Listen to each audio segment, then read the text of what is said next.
That's perfect. Brilliant, Mark. Okay. Thank you so much for joining me today. Okay. Really appreciate you sort of taking the time out of your day to come on. How's things? Yeah, pretty good. Just I'm lucky I'm still active, especially with MMA, because I got guys on Cage Warriors. It's the only MMA event in this country. Yep. It's been very difficult with the lockdown and stuff, just for all martial arts schools throughout, not just the UK, but throughout the world. But you're still managing to stay active then? Yeah, well, I've got a small team, roughly about a group of 10 really, but each one's allocated for specific days. Okay. So we don't have more than about 5 or 6, and they're going to make sure they shower before, shower after, they get sprayed down, so in case anything's on their clothing, gels, you know, we're following all the strict routines, because amount of times we've been on the show and people's been sent home. And it's, anybody in the team, not just a fighter, but their corner, if one of them's got it, they all go. Yep. Which has been, it's quite strict. You've got to look after everybody. I understand that. It's just so difficult for everyone, to, especially in fighting and combat sports, to follow such strict protocols with so much contact with everybody. Anyway, listen, as I say, thank you so much for coming on. There's so many different things that I want to chat with you about today. We have Taekwondo in common. Oh, okay, yeah. You said you were there at the World Championships or something, weren't it? Yeah. When hopefully we can get to that. As I say, when I was making some notes for today, I kind of broke it down into 2 sections to talk about mixed martial arts with you, and then hopefully we can sort of double back on ourselves and have a wee chat about your experiences in Taekwondo, which I'm still a huge part of myself just now. So hopefully if we can cover both those areas, that would be fantastic. Right, so I think probably the first place to start with you, and I noted a date down, which was the 13th of July 2002, and Mark Weir makes his UFC. Made a statement. Listen, what a statement. I want to talk to you about just, we can obviously talk about that first fight that you had, all 10 seconds of it, and just what that meant at the time. But what I'd really love to explore with you, and having the opportunity to talk to you today, is just what the full UFC experience was like for you. And obviously we can branch off to your other mixed martial arts experiences too. Yeah, that's fine.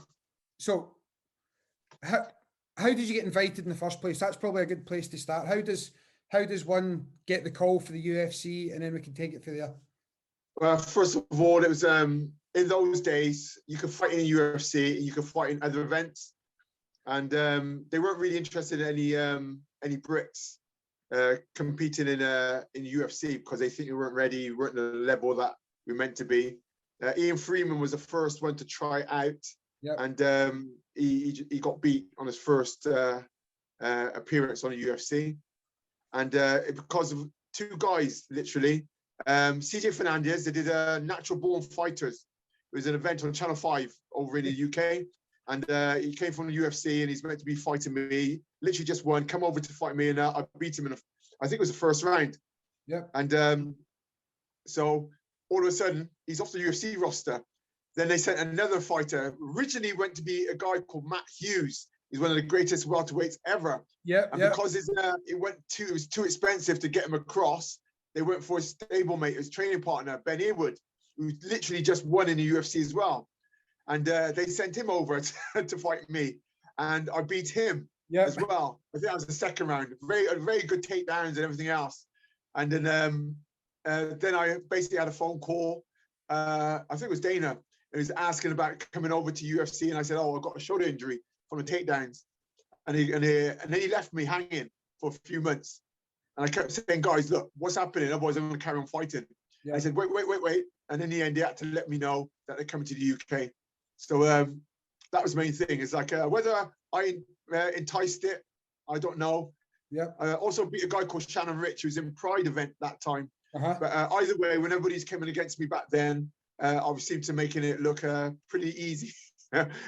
Quick fights. So let's jump ahead then to the fight, because I don't know how much conversation we can have over a 10-second fight. It was 10 seconds, wasn't it? I've actually got your record here in front of me. So I'm guessing at this stage it was the biggest opportunity of your career. Would you say that? Yeah, 100%. The biggest sport in the 80s was Taekwondo outright, and there was like thousands upon thousands of people. That was amazing. The only downside is it's in Taekwondo, and when you win in that, the martial art world knows you, the magazines, but that's it. Yeah. With this one, UFC, it was my mum, my sister. There's family members in America, family members in Canada. They all was watching it, and the difference was it's live as well as I'm doing it. So that was the difference. Pressure. This was going to be the next level up. Yep.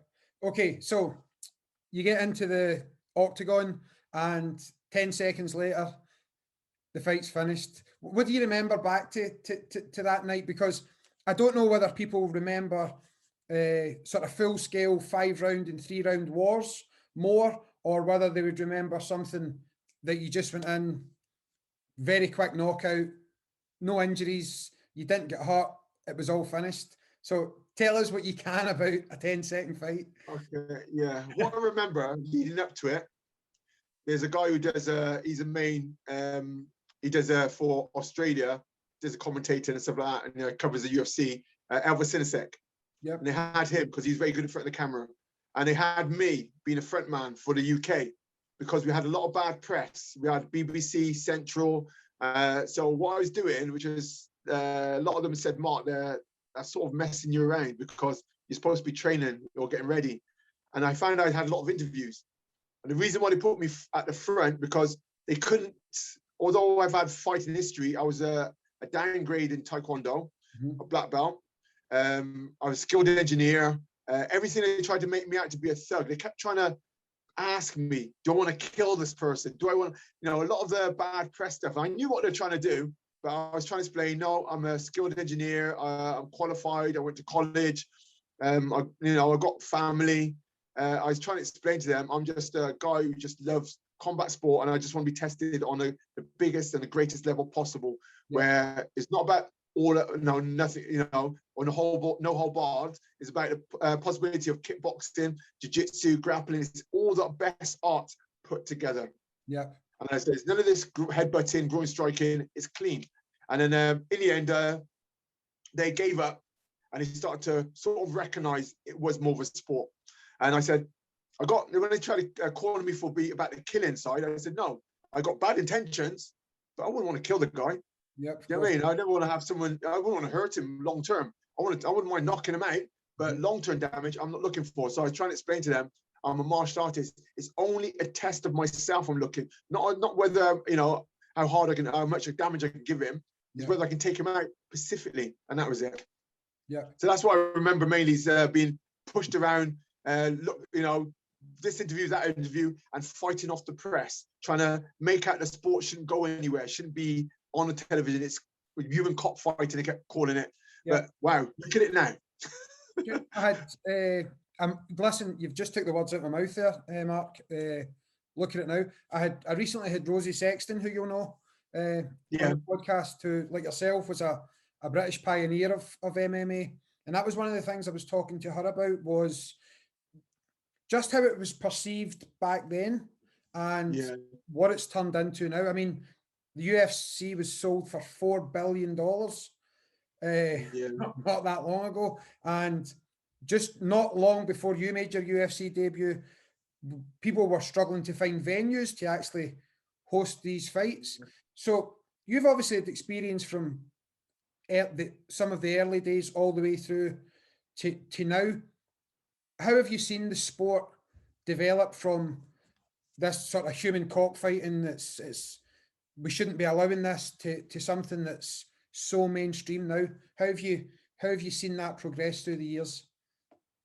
Well, what I found is like original No Hold Barred, Vale Tudo, that got banned anyway. I got invited to one of the shows in Brazil. I never took it.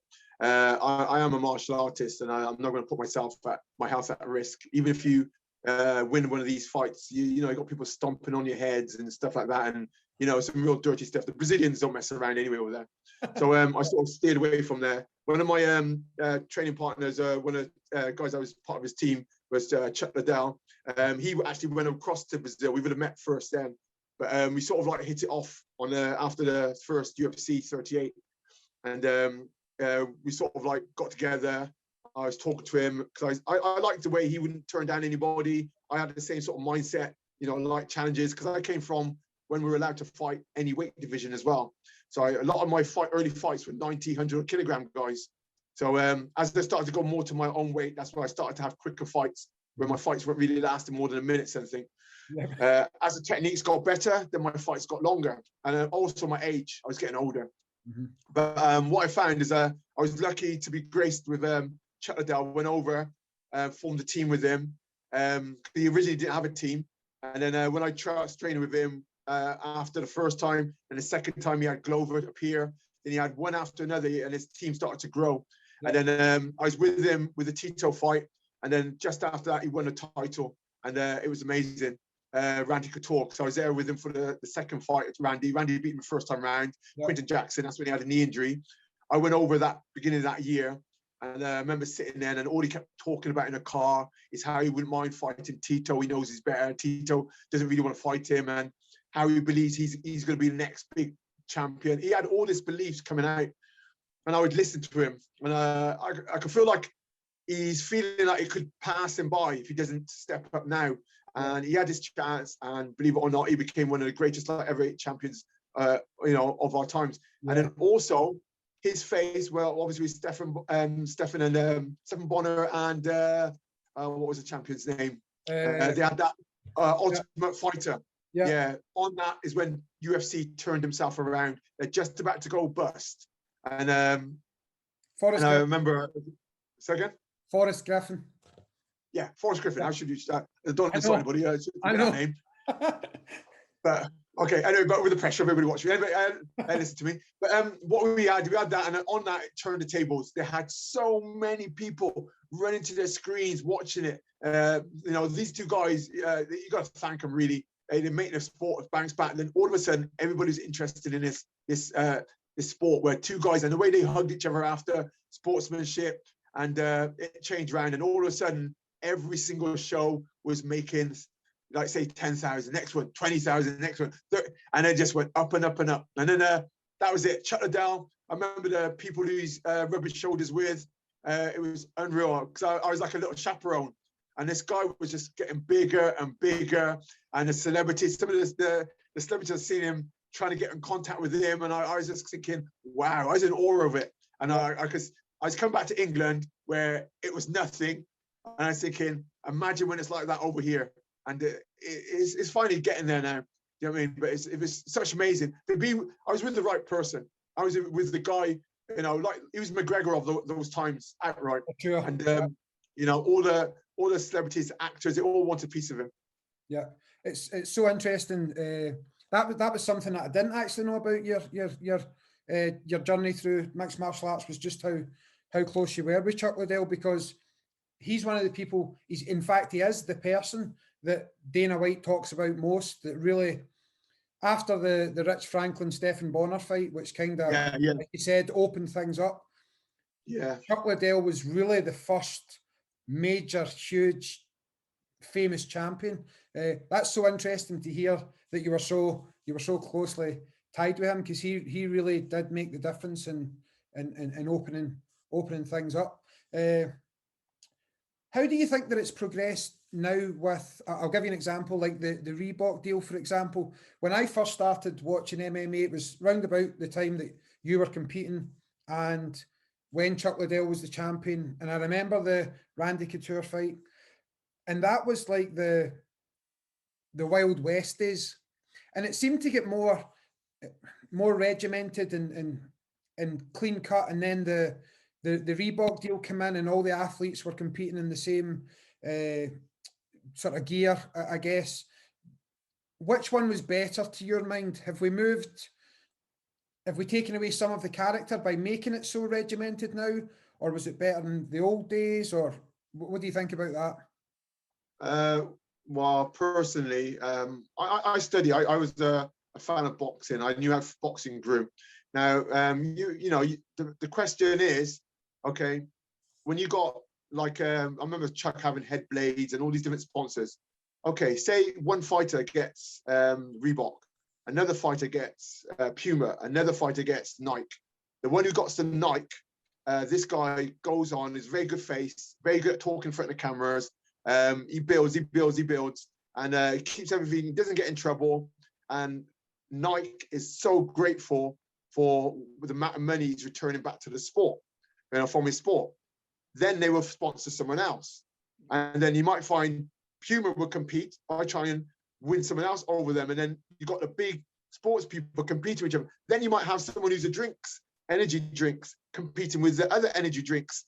And it's like the competition makes more money in the sport. Now, would it be the same? You got one company, Reebok, having everybody, and no one can dictate to them who gets what. They pick what each person gets. There's no competition. Competition, okay, is a good thing. In a gym, two guys training, they keep competing to say who's the best out of me and you, who's learning the best technique, who can outsmart each other. Competition in the gym is good within reason because it makes a person excel. Now, if you've got no competition, you don't excel. So what they've done, they've not allowed sponsorship to excel. They will only go depending on what UFC will bring in, which great that Adesanya's now got Puma and he looks good on that. But they need others. They need competition to the point where they're all trying to make bigger deals, better deals, and they would draw fighters towards them. They sort of slowed down the sport to me. Maybe they might argue with me and say, no, Mark, and might give me a reason, but I can't see anything good with that. Having individual sponsors and then making them see that it was worthwhile makes them want to sponsor more in that sport. Yep. I definitely think the sport, in fact, it's beyond doubt now that the sport has progressed on the physical sense of things. I think we're in an era now where you have mixed martial artists. Now, you started as a traditional martial artist who then developed into mixed martial arts, but you've got young fighters now just starting as a mixed martial artist. I sometimes watch the old videos and I can see the differences more, and maybe I'm just being more romantic, I don't know, or rose-tinted glasses, but I loved the Taekwondo versus the Judo guy, or the BBJ guy versus the karate guy. That was romantic to me. I love the idea of that. But the sport's progressed now where you don't have that. It's just mixed martial artists versus mixed martial artists. How have you seen that change as someone who's running a full-time gym and more people getting involved? Well, what's happening now, depending on the individual coach, how this works. You think about the first person ever I've seen ever do anything like this was Bruce Lee. This Enter the Dragon in the early 70s. He did a thing where he had MMA gloves on. Sure, I don't know why, because MMA didn't exist then. He seems like he was in a time machine. But anyway, he did all the things with kicking, punching, takedown, and submission with an armbar. And what happened, this guy preached about no way as a way. He went from one style to another. His foundation was, Wing Chun. And from his foundation, he took away what he found was inessential and put the essentials of stand-up in there, long-range kicking, grappling, in-close trapping, everything. And when you look at people like the great, like GSP, George St. Pierre, they did the same. And athletes and acrobats now, the amount of fighters on the UFC that does somersaults and stuff, but not be funny. It does make you, if you grew up in my era, what the hell was Bruce Lee on? Because it's as if he had everything down to a coin. The somersaults, the ability of different styles, picking up different weapons. The guy was like the modern day fighter. He's only now we're realizing that. And you see Dana White, advertising Bruce Lee t-shirts, and what we got to realize is that I came back in the day, it was foundation based, and everybody wants to say jiu-jitsu, and everybody wants to find kickbox. They want to have their style, but this is very outdated. Now, the reason why I'm a fan of, I love my background, kickboxing, taekwondo. You got to remember, I did taekwondo, went on to kickboxing, full contact, and I was champion of that right up to 45. Only ever lost one fight. That's right at the end. MMA wise, I finished on a high on that one, although I lost a couple. It's MMA anyway, but I finished on a high on that one. But the way I see it, you've got coaches like Matt Serra, you got to name all the greats in their discipline. They're now teaching people from scratch for MMA. Yeah. When they come in, these people are no longer jiu-jitsu based, no longer kickboxing based or taekwondo based. They're like me, taekwondo with ability to grapple, to wrestle. And when someone comes into me, I show them the basics and I start to see where their strengths are. If someone's very good at shooting in and grabbing someone's leg, I show them how to take someone down properly and what to do to control them. If someone comes in and got a natural long reach, jabbing, can throw a good few kicks, I teach them how to keep someone back. And then if someone comes in poorly with the head exposed, I show them how to throw a guillotine. Yeah. But I tell them to keep it standing. So they start from their strengths. This is how I believe all coaches should go. Works on their strengths and then small little nuggets of the weaknesses, only areas to keep themselves safe. And then as they grow and mature, they learn more and more and more of where the weakest area is. But then you might get the odd one, which is complete, where they're strong at all areas. And that's one of the best ones you can get in a gym. Yeah. Again, as I say, I've got your record here in front of me, just your mixed martial arts record anyway. And you fought a lot in the UK, but I've got Miami, I've got Vegas, lots of different places around the world that your fight career took you to. What was it like fighting or having to travel abroad and then prepare there and then fight abroad? What was that like? It was good. A lot of my record, I think they got most of the abroad, but a lot of the ones in the UK, they're not actually on there. Reason why, they were like with big gloves on, small gloves on, and it wasn't really recognized. There was no system of recording. Yeah. As they start to record, then it changed. Because remember, in the early days, I think they first had, it was pro only, and then they had this semi-pro, and then they had amateurs has recently kicked in, which I love amateurs. Amateurs just like a pro fight, but no elbows, and I like that. But being a pioneer, you miss the money, you miss the bonuses, you miss a lot of the changes. But traveling abroad, it was very, very good because if you remember my background, I traveled from I was 20 years old. From the word go, I was lucky with with my stand-up career, kickboxing and Thai boxing, taekwondo, sorry, I traveled from the word all over the place, all over the country, and I was meeting different martial artists. And I always had an interest in martial arts on a whole, because as soon as I got to about 21, I was working door security. So I wanted to know how to really fight, how to really keep people at bay. And every time I had a confrontation with someone, I always think to myself, how can I make that better? How can I make that quicker? And funny story is, when someone handy came to the door, I used to stay inside where it's warm. They said, get Mark Weir to the front.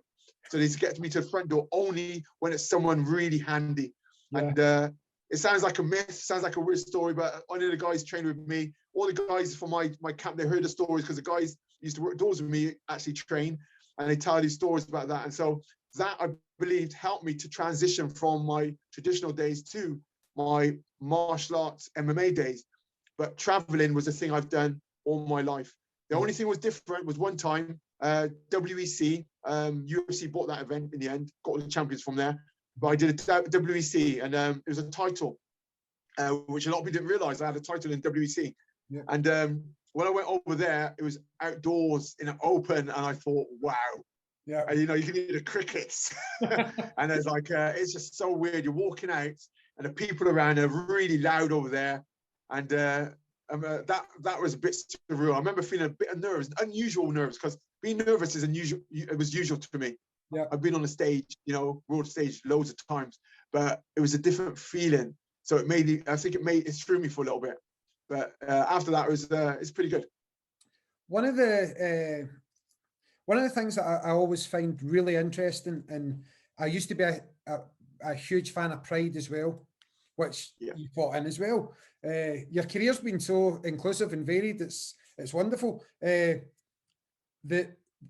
Was the Japanese audience, what was it like fighting in Japan? I believe, from what I think I know and what I've seen, they're obviously a very intelligent audience, but a very quiet audience, and were very respectful in their applause and no sort of screaming and stuff. What was it like fighting in Japan? Japan is that's one of my favorite places I went to. Well, I remember going there.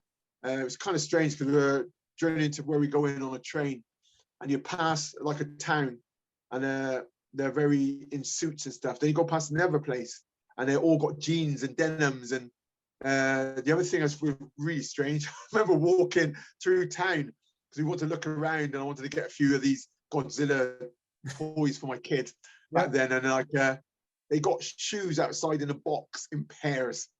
I was thinking, if that was in England, they'd be gone. They'd be grabbed and, they'd be running off of them. But they've got so much respect over there. They don't do that. That's like a degrading. Yeah, of course. And the biggest thing I remember, one time we had to go somewhere. I can't remember what it was, whether it's a meeting or get together for some reason. I can't remember. We're leaving the venue or going to see the venue to have maybe a talk. And there was a fan, and he's waiting for me, and he goes, "Oh, Mark Weir, signature and photograph." And I goes, "I can't. I really got to go." I goes, "Later on, I'll be back in about an hour or two. When I come back, I'll give you a picture and a photo." So I went to the venue, did what we meant to do, and it came back. The guy was still waiting. Wow.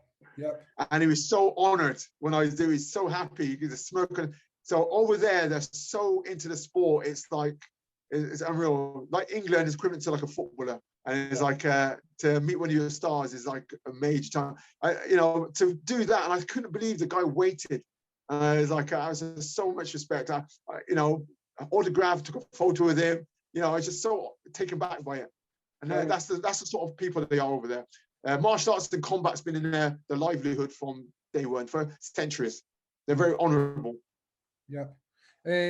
One of the things that starting up the podcast has done for me is, well, one of the most obvious things is it's given me access to people like yourself who have all of this knowledge and who are willing to come on and share. So I'll go back and I'll say thank you again for doing that.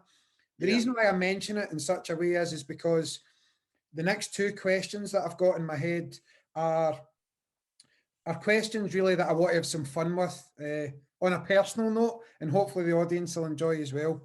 One of them came into my head this morning, actually, when I realised that yesterday was International Women's Day, and Amanda Nunes fought at the weekend again, and I think everybody can now agree that there hasn't been a female fighter like that. Can we have a wee chat about just how far women's combat sport has come and just what an unbelievable level it's at now? When you look at somebody like Amanda Nunes, on Saturday night, she just made that look easy. And I don't mean to be disrespectful to Megan Anderson, because I'm not being disrespectful, but she made it look easy. And she's such a phenomenal talent. When you've got to relate to, like I said, I follow sports very deeply from when I was a young kid. And I know what makes sports grow. Besides when boxing, it is about gambling and stuff like that, the attention, that side. But beyond that now, Mike Tyson, what was his draw? His ability of not knowing how long the person is going to let us stay with him before they get knocked out. Yeah. Now, what made Chuck Liddell, like I said, I was lucky to be around and, with him and associated with him. Even now, some of my guys, I take over there as a trip 2 years ago before the lockdown. And as a treat, he met up with us and took him around and gave him dinner. They were taken back by it. This is how down to earth this guy is. Yep. He hasn't seen me for about a year, and he's always putting himself out. He's got time for me. Now, what made him great is that he knocked people out. Yeah, certainly did. You can submit people. You can have long, hard fights. You can do different ways of winning, but you can't beat the knockout specialist. Now, with this, Amanda Nunes is like she can knock you out, but she can submit you fast if you mess up. Yeah. She can, but whether it's stand-up ground, whatever, she finished you. She can finish. She finds the holes and she seems to capitalize on it and don't waste time. Doesn't wait for overtime. Yeah. And she's got a bigger draw as Conor McGregor with a knockout, Chuck Liddell, all the great fighters in the past. To me, she could take women's, like Ronda Rousey. I did a chat with Sky. It's on YouTube. This is about this fight. And I was thinking, this woman could take women's martial arts to the next level. When Ronda Rousey was around, I had a few women starting to join me now, inquiring. had more women, this could actually open up the floodgates with more people being recognised as a martial artist. And not being funny, she could probably beat some of the blokes. Yeah, no, listen, I wouldn't bet against her. I wouldn't bet against her. I wouldn't want it, especially I wouldn't want to be broke being beaten. But it's like I'm saying, she's so entertaining. I just hope she keeps winning for next year or two. The attraction, the attention, UFC, MMA, and especially women will have will be unbelievable, phenomenal, I think. Yeah, it's following a very similar path to what we mentioned earlier on about this thing that nobody sort of wanted or nobody thought they wanted. These two guys get into a cage and try, as you said yourself, you're going to try and kill this guy. And it wasn't that long ago that Dana White, who you mentioned at the beginning of the episode, was saying women will never, ever, ever fight in the UFC. Now it's taken off exactly the same way as the men did 20 years ago. And as you say, with somebody like Ronda Rousey being there and then being superseded, to be perfectly honest, and again, not disrespectful towards Ronda Rousey, but someone like Amanda Nunes, just what an unbelievable talent. So that was the first point, and I'm glad that answer went the way it did, because this is going to lead into the next question, which hopefully we can have some fun with. I want to put you on the spot here, and now you might know straight off the bat. Who would you say were the 5 greatest of all time? Because with Habib moving to sort of number 1 in the UFC rankings, there was a lot of discussion about that. And then obviously there's many, many names. Chuck Liddell as well would have been in there, I believe, at one stage. Who do you believe are the 5 greatest of all time? And right, that like males be and careful, because I might forget someone. But I always say Chuck, because he saved the face of the UFC and made it grow to where it is now. Okay. Are these in order? That now? Sorry? Are these in order? Are you putting them in I order? tried to, but it's really hard to do it. Okay. Because I can tell you why it's awkward, because I would like, I watched people like Anderson Silva, which was unbelievable. And I had the pleasure of meeting a guy. We were lined up to fight in cage rage, but it never came off in the end. They gave him to Lee Murray, another fighter, who was also behind the biggest heist ever in England. It went to him instead. But that would be a nice experience for me. But Anderson Silva outright. Ronda Rousey, because she was the first woman to do what she did. So I'm on 3 now. Okay. And because of this, I'm going to say it has to be 100%. I was going to say GSP. It's not that. The reason why there's Conor McGregor, because he had 2 titles and he's the first to set the bar on this. And the other reason, because the amount of money he got himself to be earning to show that there is potential of making, mad money like they do in boxing. I'm on number 4 now.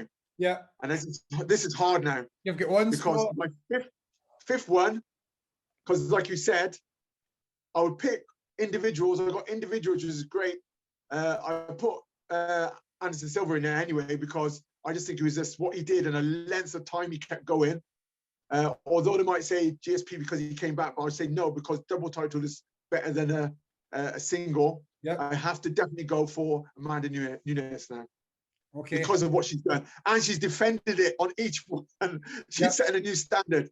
Because there's DC, Danny Cormier, there's a couple others, but John Jones, there's too many I could be. If you say 5, those would definitely be my 5. If I remember rightly. Chuck Liddell, okay, because of he started it. Yeah. I'd definitely say Ronda Rousey, because what she did as well. Anderson Silva, because of longevity and the style and whatever. And a lot of people you see role model him. Then I'd definitely who did I just miss out? I said Amanda Nunes, didn't I? Yeah. Yeah. Is that everybody else said? Conor McGregor, yeah. That's the 5. Okay. Well, I don't think you can juggle with all of them, but I think, and people might hate me, but I justify it because of double titles. when you, I don't think people will hate you, but I guarantee you they'll be screaming at the screen or the radio or whatever, or not the radio, the podcast, the audio version. They'll be screaming over that list. That's, I think what you've done there is it looks as if you've taken them for individual individual achievements. They've all done something special that maybe two of them. Well, basically they're pioneers, and McGregor is definitely there because he's a pioneer of the double title and the money he accumulated and a draw. And then the last lot is because what they've achieved in it. Like Anderson Silva didn't do it in both ways, but he went up to light heavyweight, won, and then come back down. He was doing both, and he beat the former title holder, and then he come back down. So he set standards which is unreal. But if it was, I reckon technically he won double titles without even doing it. Yeah. So Forrest Griffin literally just lost, and then he went up and beat him. Yeah.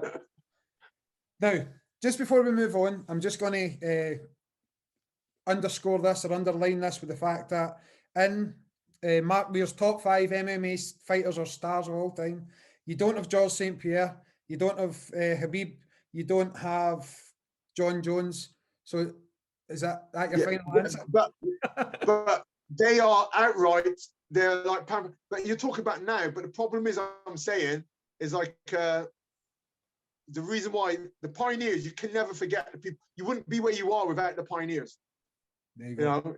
Outright. So the first person. That's why not because I was linked with him. Chuck Liddell saved the face of MMA. He made it grow, and you can't take that away. Conor McGregor did the same thing, but by chance he got both weight divisions as well. 2 weight divisions, so 100% he needs to be there. Amanda Nunes did the same thing, but although Ronda Rousey, she only had one, but she set the standard for women again. So you can't take her out because she showed women that you can do well in MMA. So they're all really just. You can argue with me. Yeah, there's way more I'd want to put in there, and I can name them as we go along. But I'm just saying these guys. These are the guys without, for UFC. When you look at the face of UFC, they'll definitely be there. Brilliant, brilliant. I want to double back just in a second and get back to talking about yourself, obviously, and your early days. And I definitely want to cover your Taekwondo days as well. One wee question, just when you mentioned Conor McGregor there, what's your opinion on the crossover fights that's going on? Obviously, he fought Mayweather. And you've got the sort of, and I don't actually follow them if I'm being honest, but the Jake Paul and his brother are fighting mixed martial artists and boxers fighting YouTube stars now and this sort of thing. What's your opinion on that? I mean, Conor McGregor certainly lasted with Mayweather. You never know how much Mayweather was invested in that, but what's your opinion? I think it was great because besides the tension, it grew a lot of media attention on the whole. There's a lot of people from boxing don't really cross over to martial arts or MMA. Yeah. And from that, they got interested in it. I know quite a few people. So it opened up their eyes a bit. Yeah. And then there's like, because of what he did, he lasted and everything else, they wanted to see who this guy is. So then they started watching him after the fight, which is even better. Yeah. Even better what that does, it draws people across like a magnet. So it helped the sport. Now, I think you can keep doing it back and forth. Once it's done, it's set a standard. It's fine, but I don't think it's going to be as good as what their previous. Mayweather's as good as you can get. Yeah. But doing it now, I'm not that really interested now. Boxers coming over to MMA, it's never really worked. No. You know what I mean? The only way they can do it is by fighting MMA fighters with boxing, one-dimensional boxing only. Yeah. Which is basically giving them a chance. Yeah. But on the face of that, the crossover is okay. It interested me at first, the first time it's done. But beyond that, unless it's some major name meeting, major MMA, major boxing meeting together, I don't think it ever really give me the same excitement as the first time when I heard Conor McGregor was going for Mayweather. That was just the amount of people talking about it. There's old people at my daughter's school talking to me about MMA, and I was thinking, and then after that, they would follow him. Every time he was going to fight, they watched. Yeah. So it worked. It did well, and I think it's the best thing you could ever have done. Yeah, Brilliant. Okay, right, Mark, let's go back to concentrating more on yourself and about your sort of personal journey. So tell us a wee bit about, now I know your main traditional martial art, which you were a couple of time world champion in, was Taekwondo, and you were hugely successful in that. And not only that, you mentioned it yourself, during the 80s and early 90s was for competition, Taekwondo was the golden era. It really, really was. Yourself, Kim Stones, Tony Saul. Tony Soul, the Iceman, the list's endless. So how did you get into martial arts in the first place? And then let's have a wee conversation on just how successful you were at Taekwondo. I think my story sounds like a bit of a made up myth, really. I don't really like talking too much about my my background, but I can remember when I was a kid, I was probably about 6 or 7, and my uncle in Jamaica was specially trained to retrieve runaway criminals and stuff. He's trained in the martial arts. Yep. And I can remember him showing me stuff like out on the beach and everything else and fighting. And I'm like a doppelganger of him. We're identical. Okay. And when I got up, I grew up thinking to myself, I wouldn't mind doing it. I've always had a love for it. And I went into boxing, and what happened, I went into it when I was 12. Me and my next door neighbor were sparring. I blooded up his nose. My mum banned me from it because of what I'd done. That's got explained to his parents. Then I went back into it again when I was about 16. And the guy came around my house, was saying, wow, the potential I had, the money I could be making. He took my dad in a room and they're talking about, he reckons I'm gifted. And then my mum came in and said, I would never ask you anything to do, but I don't want you to do boxing. So I went in a bit of a slump. I was a bit depressed. My sister, we're 11 months apart, we're like twins. She said, there's a guy who trains in boxing for a sport of martial arts called Taekwondo. And it's literally around the corner. Try that. They just got an advert in the papers. So I said, that's right. I remember this guy he was part of a team in the Second World Championship called Neil Williams. Mm-hmm. So I went along there and I seen him there. And I remember him saying to me, real snarly, real funny, like, you're good at boxing, but you're no good at Taekwondo. So that sort of like even got maybe more motivated. I love challenges. Yeah. I remember, my memory of starting martial arts is going to this gym, watching these people kick, looking really telegraphic. They're stepping in and thinking, I can't be right. I've watched all these Bruce Lee films. They're quick, and he talks about fluidity and all that. And I went over to his instructor, this guy called Clive Harrison, and I said, I can kick better than that. And he sort of looked down at me, this little, 17-year-old kid. He goes, by all means, mate, go ahead. Like that. And I thought, I think he didn't know what to say. He wanted to be polite because I wanted to start. Yeah.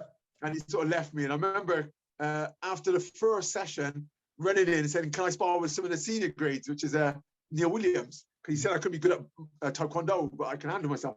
Yeah. So I remember walking in front of him, and he threw his legs right over by my head. I put my hands up to cover, and he gave me this hardest body blow, solar plexus. He dropped me. Yeah. I remember feeling like I was going to be sick for like a good couple of minutes, about 5 or 10 minutes. Crawled, literally embarrassingly, on my knees, crawled over to this bench and sat there with my head down, thinking, oh, what has just happened? I was so embarrassed, and I thought to myself, that's never going to happen again. I got to learn how to kick. And then I went away, and I just hit it like I never hit anything before. I just know I was a gifted sportsman athlete, and I thought to myself, I just got made look silly. And I remember training 24/7 after that, and then never looked back. Within about a few months, I was beating everybody. When you mentioned Clive Harrison there, there's a wonderful video when I think these were all on Sky Television. It was yourself, Tony Soul, and these were doing a sort of 1-step, 2-step sparring as the demonstration, jumping kicks, double kicks in the air. It's wonderful to watch. And the presenter is interviewing Master Harrison, and he's describing all the different things he's doing. You've probably seen it. Well, you were obviously there, but the video is still available on YouTube. That people should definitely check out for just what an example of the kicking prowess of 2 wonderful Taekwondo practitioners. But I remember Master Harrison saying, the lady had asked, why is why are you at a certain grade and Tony Sole at the time was a couple of degrees higher? And I remember Master Harrison saying, well, it's because Mark is more focused on his competition career. Was that something that you did? The grades weren't important to you. It was more about the competing side, or what was that like? What was your thoughts on that? Well, what we used to have these team competitions, and me and the guys from Gloucester always was like more or less in the semi-finals and stuff, and we're always coming against teams which are like black tags and red belts, and they're the only ones that could sort of like get a win. It wasn't like this destroyed us. They literally just got a vault over us. Yeah. And I always thought to myself, the grade doesn't matter. And all the guys around me, they're all training with me. There's another guy called Steve Pearson. They all looked at me as a leader, and I was like, set the drills, kicking challenges, exercise challenges, and we're all like, you know, like they say, it's like all rising up together. Yeah. And it's like, it was nice because one person gets better, the other one picks the other one up, and so forth. And then by the time I got to black belt, by then I knew I was beyond, I was ready for black belt level, because I did it in 3 years, which is the quickest time you can become a black belt. And the first competition I did, I had 2 team members, and I beat them both. One in the first fight, and one in the finals as well, which was in a team, and they both got kicked them out of the team and put me in place. Yeah. It wasn't because I beat them, but it's how easily I did it. They said I deserved to be in there. And it's literally only a couple of months from the World Championships as well. So that was like, I sort of like opened the doors for myself, which I always tend to do. Believe it, like you make a statement and the rest happens for you. Yeah. I'm still under, our Taekwondo school's still under Grandmaster Hiel Cho's leadership. And I think it was under Grandmaster Cho that you tested for black belt. Yeah, I got all my grades. I got 2 dans, and they're all underneath him, which is I'm proud of. I remember watching the movie Best of the Best with him in it, and this is where Taekwondo is in loads of movies. You know, like No Retreat, No Surrender. The idea about the kicking and the ease and grace Taekwondo's got was, I remember it was evidence in a lot of movies back then. Yeah. What was your World Championship experiences like? Because you were a multi-time Taekwondo World Champion. What was it like? It's hard, but it's very, very good. I remember fighting my way to become in a team, and I remember a team training. I remember a lot of people keep trying to test me, wonder if I should be there. I was only literally turned 20, and I didn't look it because I was very tall. And it's like when they were sparring me, I had no problems. But I had a few people were very polite with me. The best one I got, especially after the first World Championships, was Tony Sole. He sort of put me under his wing, and he made me excel, which allowed me to go into full contact eventually. But beyond that, Jackson White was another nice one. Maybe because we're all brothers, we're all black. I know Jackson White was very, very polite to him, polite to me. I had another podcast with his son. But there's a few people. The best person in there outright, which is a year after the Second World Championship, there's a guy called Michael Lambert. Me and him, through the colour belts, went right through the grades. And we were that close. His mum brought me sandwiches, brought me lunch. And it's like, which sadly she's passed. But I remember right through, even in my career of MMA, you know, once a year she'd always phone me. And I know that made me and Michael, our bond, really, really close.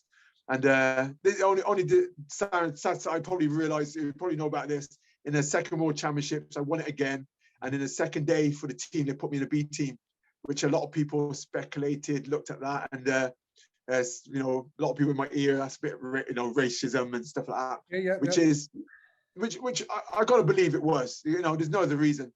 You know, I was told going to Guernsey one time, I was talking on I'm going to say whose name it was, but someone came up to me, was saying, you got to understand, Mark, there's a game to be played, and when someone hears an England team, they want to see white faces, and they're saying that to me. And I was looking, and I was like, I was brought up by a real intelligent woman, my mum, unbelievable, businesswoman of the year, and she educated me on people's mindsets. And she said that the time when you lose is when you allow them to break you. So no matter what they're doing, all these things to allow me to feel like I'm less, I had to keep winning, and I did. You know, no matter what I did in life, they put me in the B team. The B team won the A team in the second World Championship. He went on. I've never held a grudge. You know, I'm married to an English woman.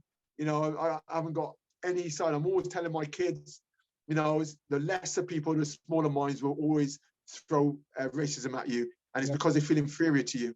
And it is because a lot of people who felt inferior to me and my success. They're the only ones that used to hit me and try and bring me down.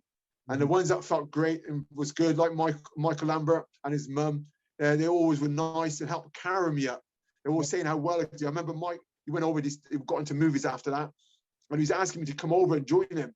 And, you know, these people, they help carry you and bring you up. You know, the ones that's against you, hate seeing your success, they bring you down. It's a shame. For sure. Okay, I've only got one more question for you, Mark. I can't thank you enough for coming on and joining me today. I think probably if we just concentrate on your MMA career, and if you can tell me what your sort of fondest memory or your proudest achievement was from your time fighting in mixed martial arts. There might be a well, that's not hard. Yep. Well, that's not hard. That would definitely be the quickest knockout, because that was amazing. Yeah. It's celebrities. Like one of the things I like is like I remember fighting in Miami. I didn't win. That was my third one. And going backstage, and Vin Diesel was back there saying, "Oh, guys, let's go out." But I was in a good mood because I wanted to win. And I said to him, "I'll give it a miss," and stuff like that. And it's like, when you look at the MMA now, all the celebrities that hang out with all the MMA, they are stars. They are celebrities. I remember doing that, telling people to meet people I'm meeting. And that was to make me realize my efforts was valid. You know, I'm recognized as a sportsman. Because I always believed martial arts was never recognized. I remember reading a book, and they put all the boxing, all these other sports at top for physical demand. And they put martial arts right down the bottom. And can you believe, because everybody knows now, MMA as a whole of martial arts is one of the hardest sports ever. You know, strength and conditioning came from this. Randy Couture did a short show on this, and that's what allowed strength and conditioning to grow what it is today, because of MMA again. So, you know, it's like when you say about my fondest memory, not to stray, it's definitely my quickest knockout. Another one is meeting the people I did in the sport, because I make sure I realized I was a celebrity in that sense, although I don't like it to get to my head, because I had to keep going on. And my last one has to be the very last fight at 45 years old in Newcastle with my son in my corner, winning that, because Ian Freeman, who was there on the greatest day as well, he beat Frank Mir, he was there as a commentator. We all got into cage together.